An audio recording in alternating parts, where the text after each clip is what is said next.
Today we're going to get the hard ones. Okay, so next on the list is which one? What's the name? Natural logarithmic. Now, as far as I'm concerned, you can just call it the logarithmic. If you don't want to use the word natural, that's okay, because actually all the logarithms have this shape, not just the natural logarithms. So, the equation is ln x. Y equals, that's an L.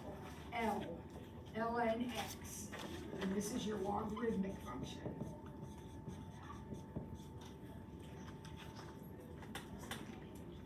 Or logarithm. I don't know if I use the word logarithmic or logarithm. That's the name. So logarithm is the name. There's the equation. And here is the picture. Put a little dot or a dot at 1, 0. Draw in an asymptote, vertical, right here on the y-axis. And then do this with your curve. Okay, so it's coming down closer to the axis this way, and here it's kind of going up and out. Now, from Friday, you'll recall that we had a square root function, and it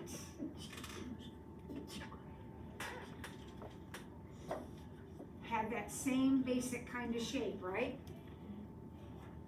Over the years, I've discovered or noticed that we have confusion sometimes between these two because they look so similar. So somehow try to keep them straight. The square root function actually starts at the origin. There's no asymptote. It starts at the origin and up and out.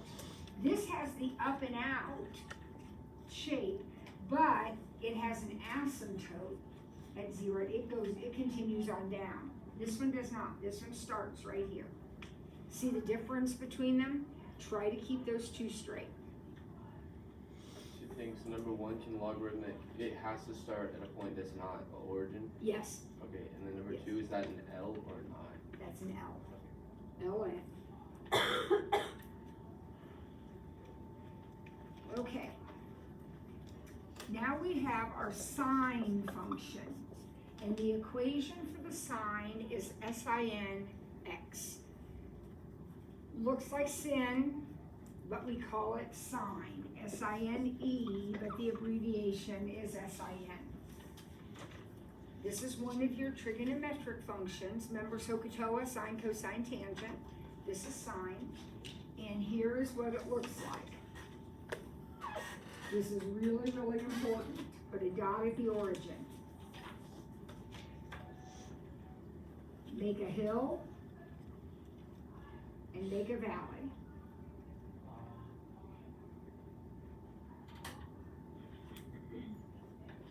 It goes both directions. That is your sine function, and it keeps going.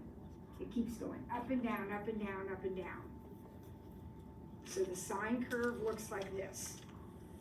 Just wave, wave, wave, wave, wave.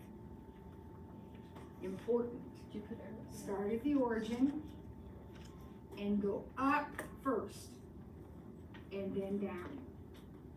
So up and then down.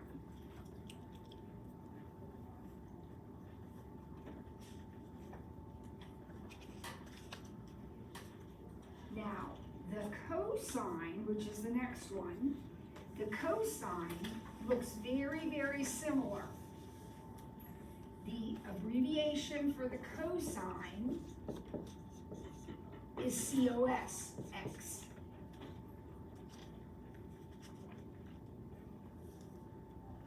Okay? It has the same shape, but be careful. Put a dot up here somewhere. It's technically up 1, but your papers, the hill's about, I mean, the squares are so small. So you can put it anywhere up here. And then come down and up like this. So it has the same shape, would you agree? That's the same shape, hills and valleys, up and down. But the cosine starts at the top of the hill, and the sine starts at the origin. That's the difference between the two. Josh? I have a question. On a quiz, you're just gonna show us one of those and say like, what is this? You're not gonna ask us to draw. No, I might, yeah. It could be draw one too. Yep. So that's why I'm emphasizing that when you draw your sign, you start at the origin. It's kind of dorky, but I remember original sin. You heard of original sin? Origin sign, original sin. That's how I remember the origin. The sign goes through the origin. The cosine starts at the top of the hill. Same way, on and on, forever and ever and ever, up and down, up and down, up and down. But it starts at the top of the hill.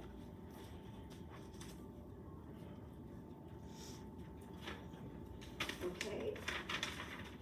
Now we have our absolute value, which you studied last year. Anybody remember what an absolute value curve looks like?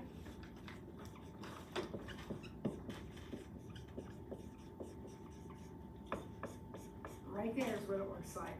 Right there. Absolute value is a V.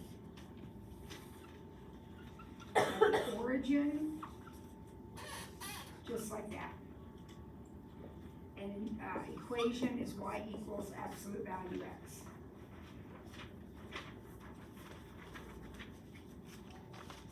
So how are we going to remember absolute value? V. Dorky, but it works, right? Remember your squaring function? What's your squaring function? Your squaring function is a parabola. So it is very similar to this, except it's curved. It's like a U shape instead of a V shape.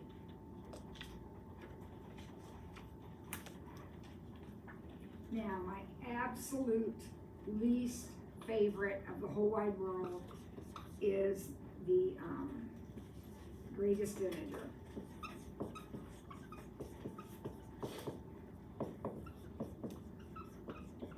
Okay, so the greatest integer function actually has a couple of different ways to write it. One way is by using a bracket like this, and sometimes they even have a double bracket on there. So that's one way of indicating greatest integer. Your calculator says INTX. So either one of those are fine for me in terms of if I say what's the equation for the greatest integer, you can use either one of those. And then here's what it looks like. This one's tricky. Put a dot at the origin. Okay, so a dot at the origin. Go over one block and put an open circle. So on your graph paper, it's going to be a tiny little graph. Go over one block and put a circle. Now, step up one directly from this point and put a closed dot. And then over one open circle. Step up one block, over one just like that. This is your greatest integer function, sometimes called a step function for obvious reasons.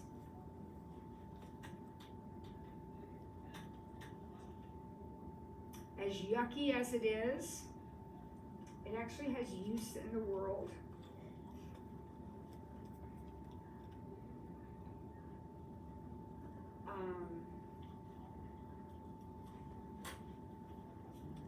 Have you ever parked in a parking garage before? So you know how it works. You go in, if you're there for an hour, you pay a certain amount, and then if you're there for up to 2 hours, you pay another amount, and so on. That's a step function. Here's the first hour, here's the second hour, here's the third hour, and so on. Okay, so how long are those little steps? 1 block, right? 1 block. And then when you step up, it's 1 block up, and then 1 block over, 1 block up, 1 block over, and so on. Make sure that the beginning at the origin is a solid dot, and you're coming over and making it open. Okay? 1 more. The logistic function.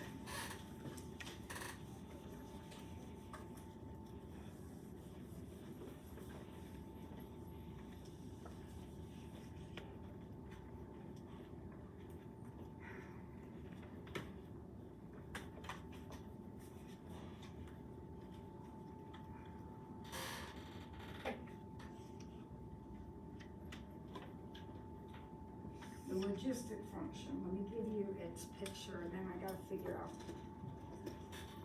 the equation. Here's the picture, here's your graph. Put an asymptote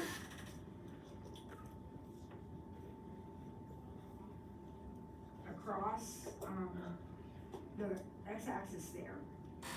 And then go up a few, maybe 4 blocks, and put another asymptote. We're just getting the general shape here. Technically, that's supposed to be at 1, but that would make your graph really squishy, so I'm having you move it up. And then draw in kind of a curvy line that looks like this. So have it follow the axis at the bottom and the top and kind of squiggle in the middle.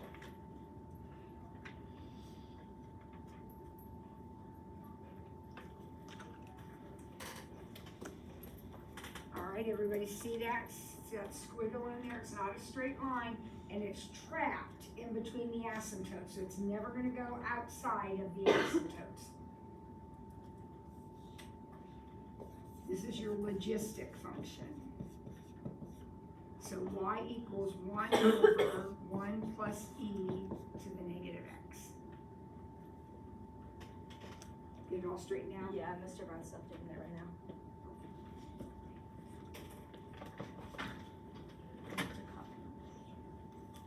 Okay?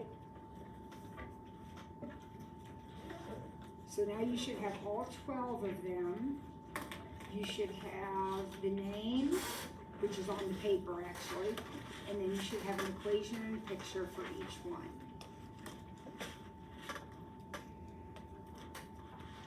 Everybody good? Please don't abbreviate logistic, LOG, because that is your logarithmic abbreviation. So if you are talking about logistic, write the word all the way out. Okay. All right, perfect. You have a job to do. Your job is to memorize that stuff, okay? Probably in our next class, I'll have our first practice quiz. I was just working on that this morning. I think I've got 6 of them, 6 different practice quizzes. So we'll do a couple, maybe 3 tomorrow, 3 the next day, and then we'll be ready for our quiz after that. Okay, but now I need you to get your notes back out. And your pages are numbered in your notes. And stuck in there is a page 9A. Get your notes out now. Keep your BFF sheets with you or don't lose them for Pete's sake. Keep your flashcards.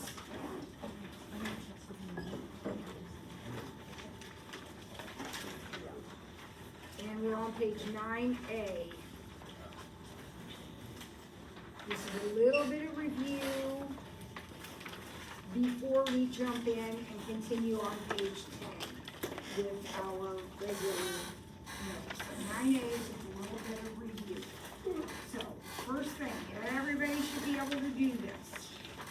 How do we find the domain of this function right here? What do we think about when we think domain?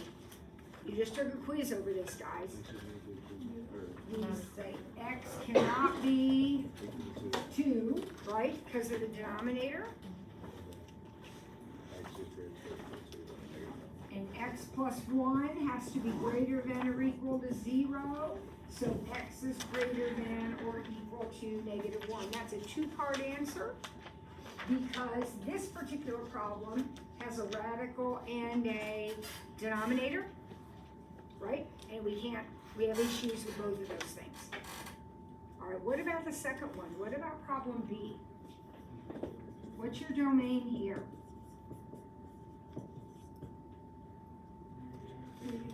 Negative infinity to infinity, because this one's just the opposite of that one. This one has no issues. No denominator and no radical, right? So that domain is all real numbers. And then what about this one?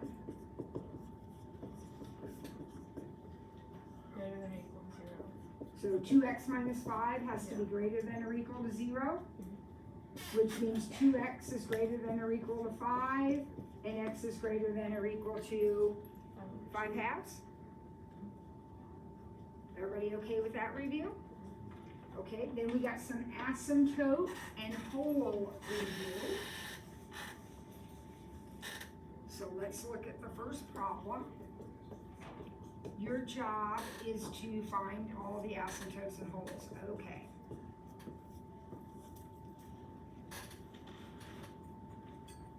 Vertical asymptotes come from the denominator. Right? If you don't already know that, you need to write that down, but we'll start by it. Vertical asymptotes come from the denominator. So what do we know about our denominator? X plus 5 cannot be 0. So x cannot be negative 5. So 1, 2, 3, 4, 5, there's your vertical asymptote right there. You have a vertical asymptote at whatever x cannot be.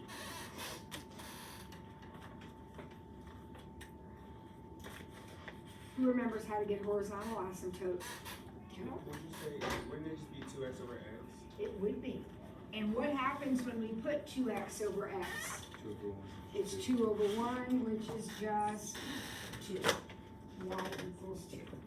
That is a very basic meat and potatoes type problem, right? Nothing tricky or fancy about that one. Now B is a much bigger problem. What do you think we ought to do with B? Difference of squares. Well, not just that, we can factor the top too. So certainly the bottom, how's the bottom factor? X plus 1. X plus 1, x minus 1, yep. What about the top? X minus 5, x plus 4. Thank you. They have to multiply to negative 5, add to negative 4.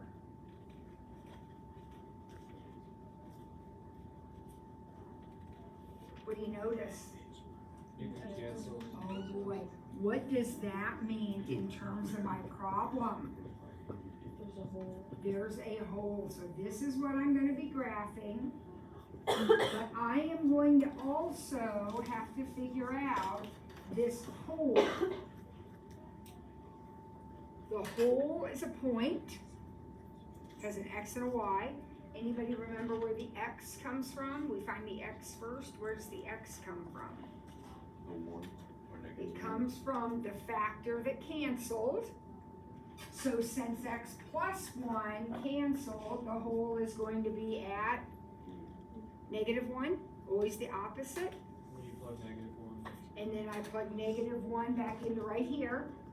Not the original, plug it in right here. So that'll be negative 1 minus 5 and negative 1 minus 1, which is negative 6 over negative 2. I got 3.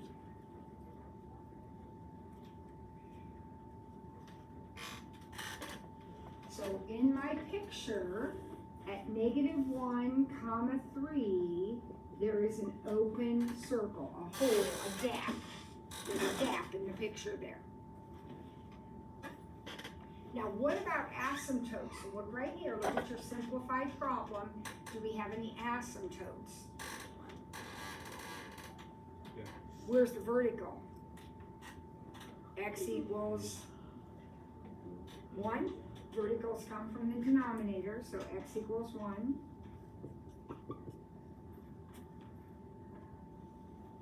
And then how about the horizontal?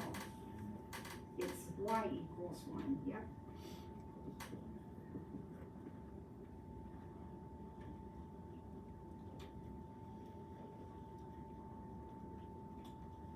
We good with that?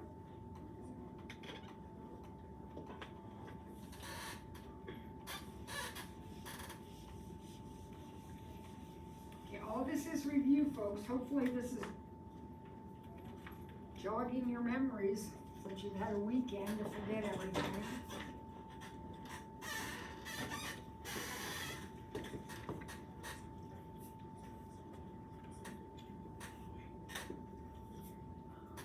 All right, how about this one? What do you suggest we do? X plus 2, X minus 2. So we can factor. Would everybody agree we can factor? So remember, if you can factor, you should factor. It doesn't always help you. In this case, does anything cancel? Nope. So there will not be any holes in the picture. Holes only happen if you can cancel. However, now I can see that I'm going to have 2 vertical asymptotes. One will be at -2, and one will be at +2.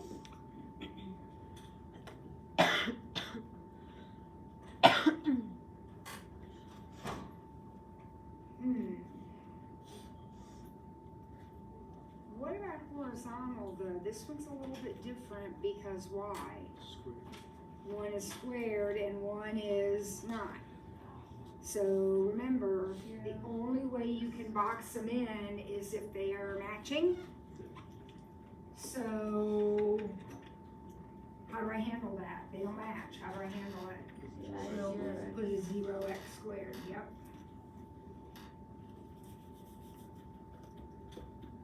Okay, Leslie and Izzy, you guys, I know you're tired, but I need you to sit up, okay? You look like we're about ready to fall asleep. And that can't possibly be the case, because this is enthralling. All right, you know what that means? It means you're on the edge of your seat. Wanting to learn. What happens when you put 0 over 1? 0. We get 0. So your asymptote is at y equals 0. Remember, to find your horizontal asymptote, these need to match. If they don't match, you make them match by putting in whatever you need to put in. Okay. All right, D.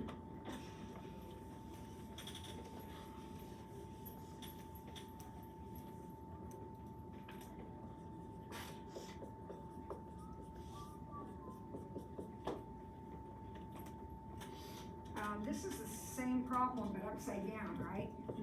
So I'll go ahead and factor again. But it may be the same problem, but upside down, but there's a lot of difference here.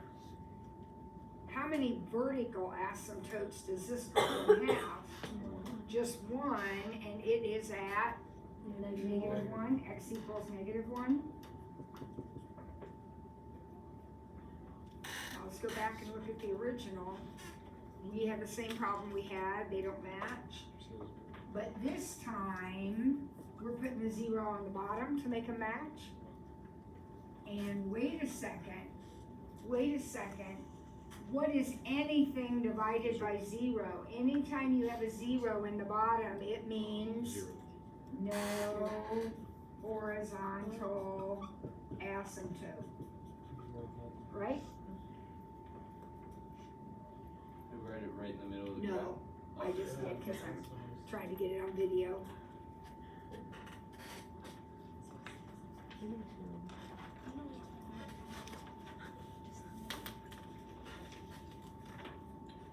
All right, there's some extra practice on the back of that, but we need to do our notes first. So we'll do our notes first, and then if we have time, we'll come back and do an extra practice sheet. So now we're on page 10. Problem number 3.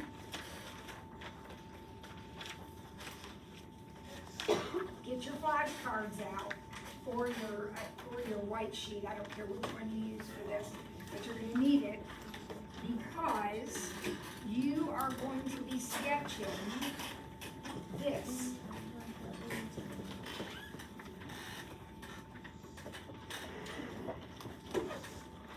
So which BFF does this equation go with, do you think? Your square root function? And if you look at your note card, your square root function looks like this. So this picture is going to look like that, but it's going to be moved. Okay? This thing is going to be moved 5 units to the right. So you're going to have your square root shape, the exact shape of your square root, but it's sitting 5 units to the right. Oh my, does that make sense at all? That it would be over 5 like that? I want you to think about something for a minute. If that x minus 5 had been in the denominator, where would your asymptote be? Right 5? Right? Positive 5? So it always goes opposite. It always goes opposite. So x minus 5 actually moves it to the right. 5. Just like it did with your asymptote. Put it over at 5. Now the starting dot is at 5. All right, what do you think about B?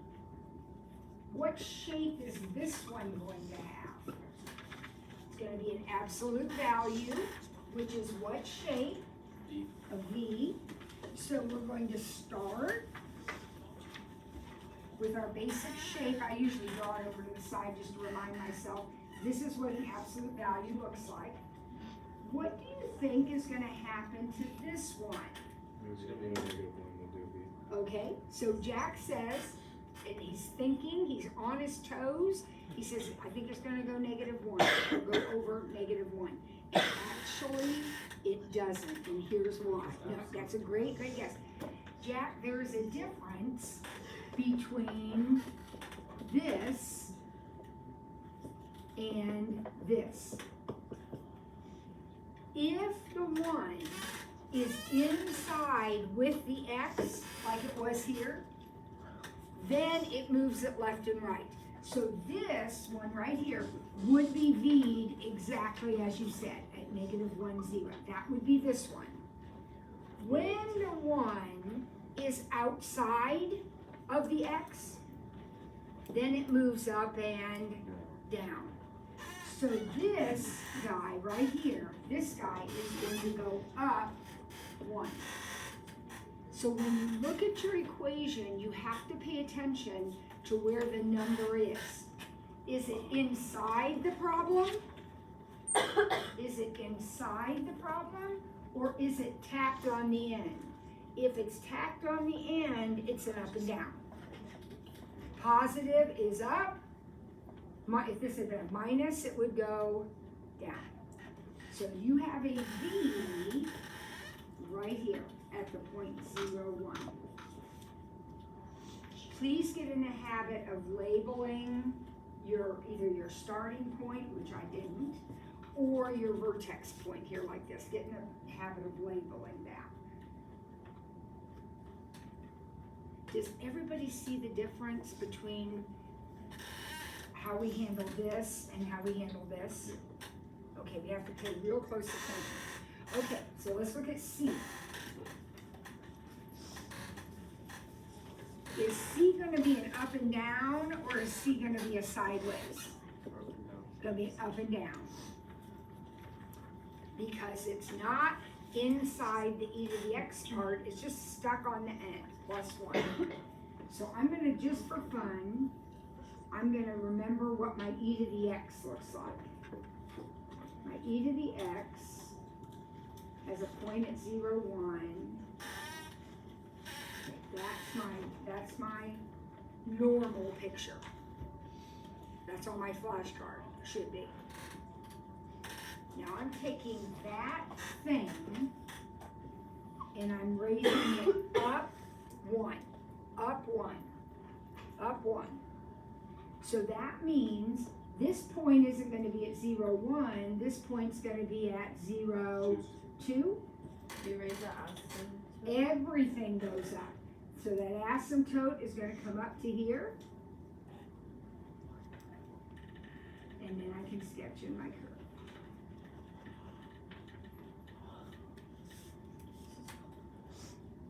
E to the x is already at 0, 1, so Yep. that's why, okay. Yep. Yep.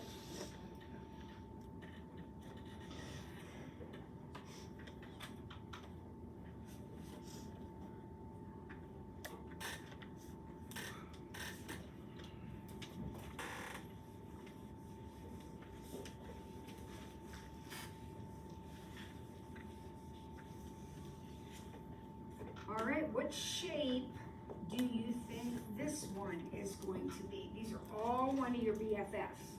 Which one do you think this one is? The parabola, the squaring one? But this has moved it, but pay attention.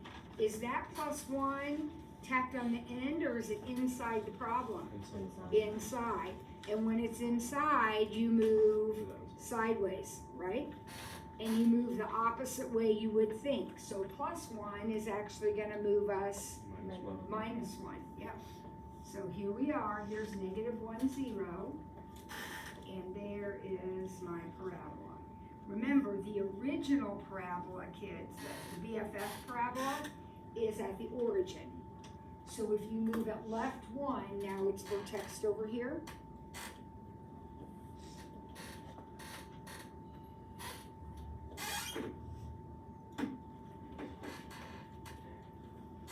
And how about E?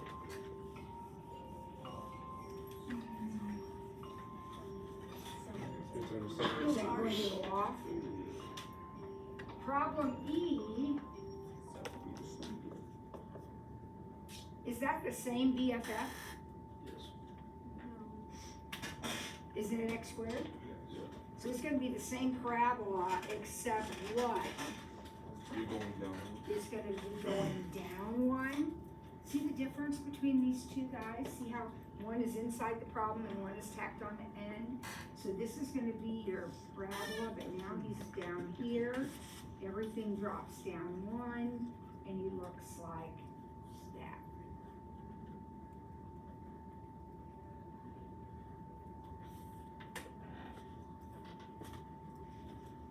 So let's do a quick recap of the rules. I'll just use the parabola.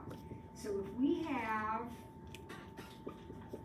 we didn't have any, but let's say we had a situation like this where we had a number inside and outside. What does this number do in here? This number moves us, this one, this is sideways. And this particular one would be to the left because it's always the opposite. What does this number do? This moves us up and down, right, vertically.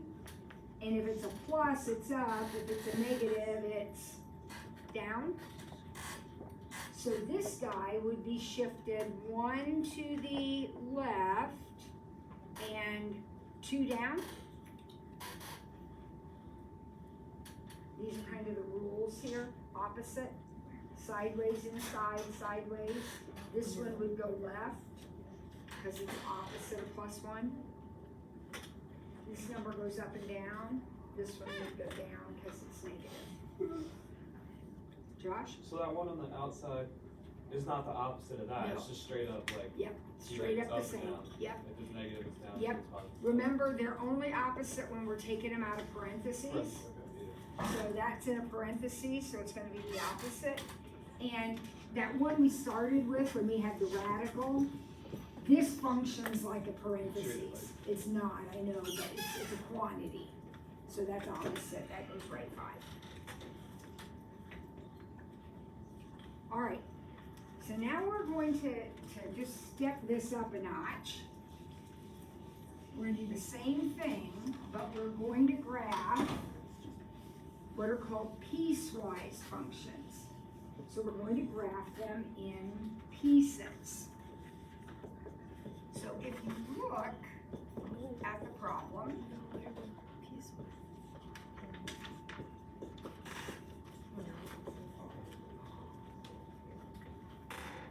it's kind of written in pieces, right? So here's what I'm going to have you do. When you do these problems, I am going to have you draw a squiggly line at whatever this breaking point is over here. This is our breaking point. So really light, I'm going to draw my squiggly line right down through x equals 3. That is not part of the picture, but it's going to help us keep our two parts separated. Okay, in the end, we can always go back and erase that.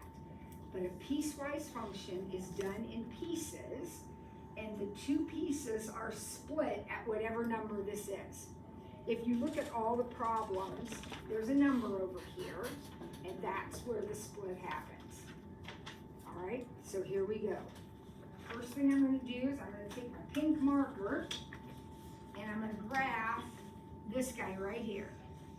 Y equals absolute value x. Would everybody agree that that looks like this?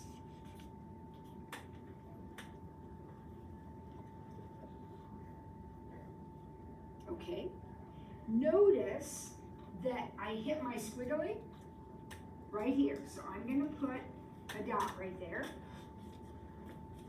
And because that is a greater than, I'm going to leave that dot open. I'm not going to color it in. I'm going to leave it open. And now I'm going to erase half of that pink V. According to the problem, I only want the absolute value part of the graph if x is bigger than 3. Is x bigger than 3 over here on the left or over here on the right? The right. So this is the part of the picture I am keeping, and I am going to erase the rest of it. Wait, sorry, could you say that again and why would you mean that? X is bigger than 3. Where is x bigger than 3? Is x bigger than 3 on that side or this side? Yep. Yep.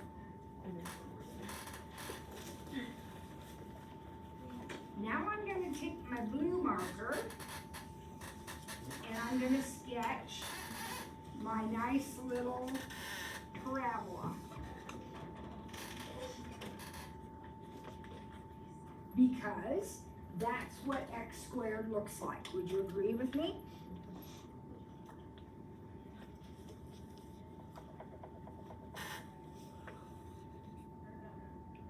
Notice it also hits the squiggly line. So I'm going to put a dot there where it hits the squiggly line.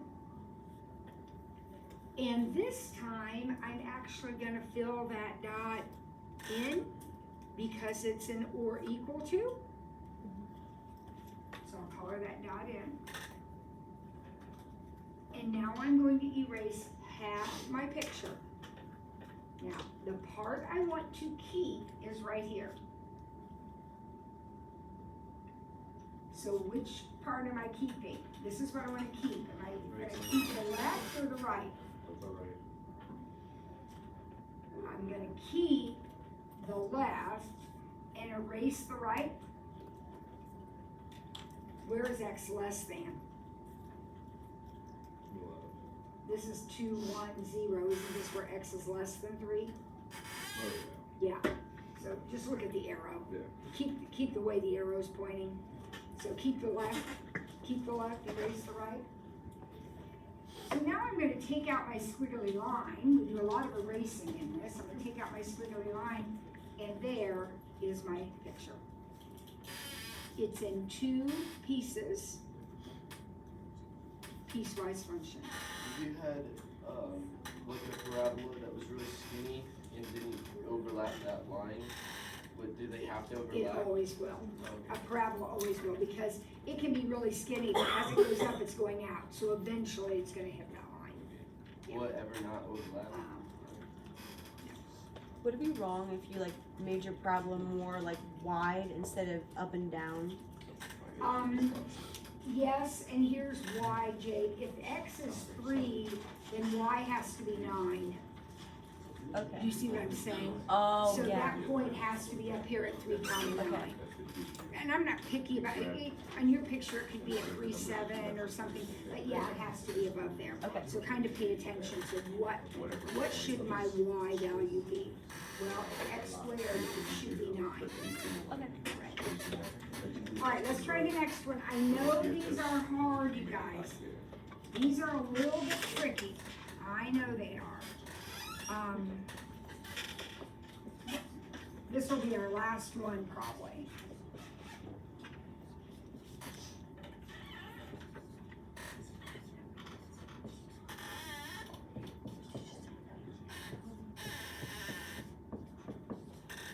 Wow, this is a big one. Oh my Lord. Okay.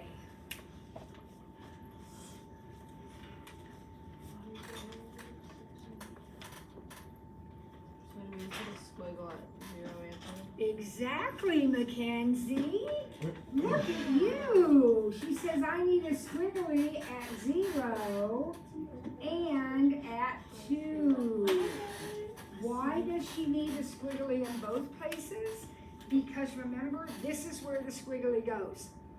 And in this case, there are 2 numbers over there. So we're gonna have 2 of them. Okay? Now, one at a time. I'm gonna do this one in blue. Okay, wait, which one of my BFFs is that? It doesn't have any symbols in it. Just a plain X. It's just linear. Isn't that your identity? Now, what does the normal identity look like? The normal identity is that perfect diagonal through the origin, right? What happens when you put a +1 on the end of it? Moves up 1. So instead of going through the origin, it's going to go through up here at 1. So here's going to be my line, my perfect diagonal line.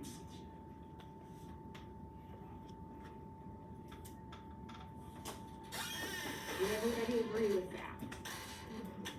Okay. Now, notice that the squiggly it cares about is just the one at 0. So there's where it crosses, right there. Will that be an open dot or a closed-in dot? Look here. It's going to be open. And am I going to keep the left side of the dot or the right side of the dot? This tells you what to keep. Keep the left. So we're going to erase the right side.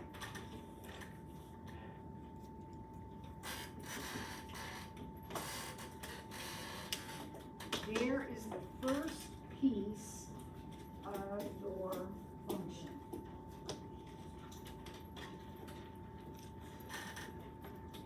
Uh-oh, this is a really tricky one. Anybody know what y equals 3 looks like? What does that look like? That's what kind of a line? Y equals, that is horizontal. So that's 1, 2, 3. Here's my horizontal line. It crosses both squigglies, but which one does it care about? It only cares about the 2.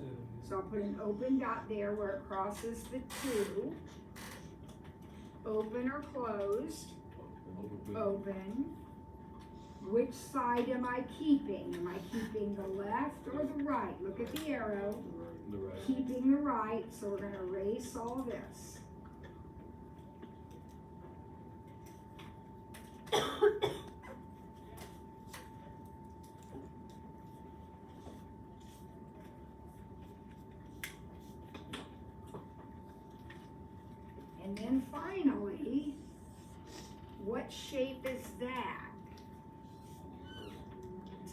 parabola, a U.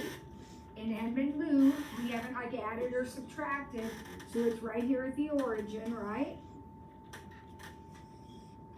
There it goes.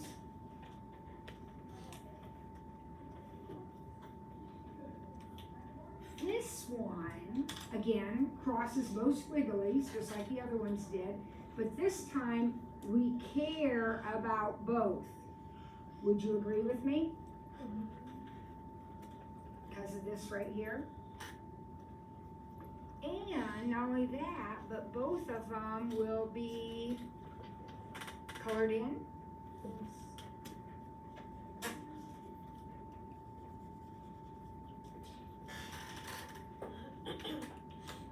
What part of that am I keeping?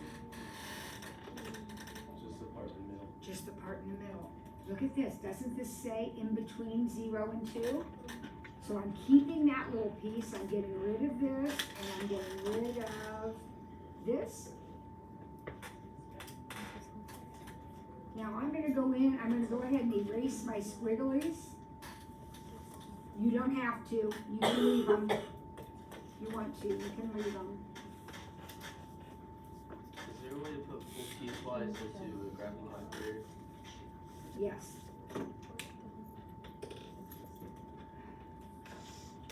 Wow, what a funky looking thing. Well, we got one more, we got 6 minutes, we can get it done. And then I promise I'll stop, right? Oh, stop it, you wanna learn, come on, we can do one more.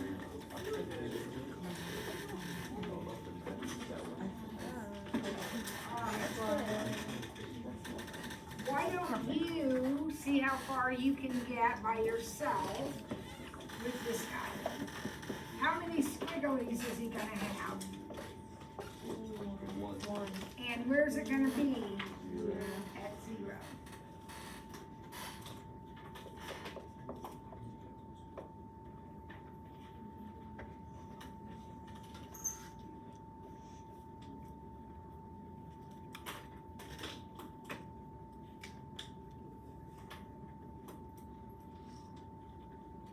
What's this one?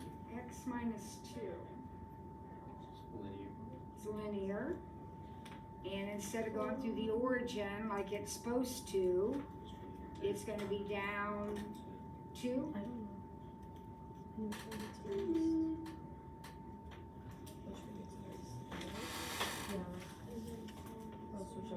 Is that okay with everybody? The second half of the problem's a little tricky, but I think this first part you got, just a line, down 2. Now what part are you keeping? Remember, in a piecewise function, you only keep part of everything. So we're keeping the part to the right. So we'll erase this. Oh, by the way, was that an open dot or a closed dot? There was an open dot right there.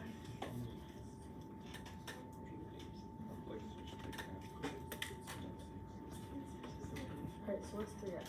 What's 3x? So that's, it's a version of the linear again. That is a line. And if I write it this way, do you see mx plus b? So it goes through the origin and has a slope of 3. So up 3 over 1, down 3 over 1. So here would be, it's supposed to be a straight line, mine's not very good. There would be that line. Why is it up 3 over 1? Slope is rise over run, right? Change in y over change in x. So regular line is up 1 over 1, up 1 over 1, that's the regular identity. This one is times by 3. Here's where it crosses the squiggly, closed. Which part do I keep? You keep the left. Keep the left, so erase the right. And there is a picture of that.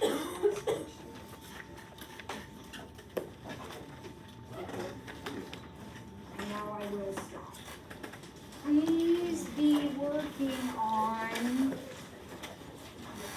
roll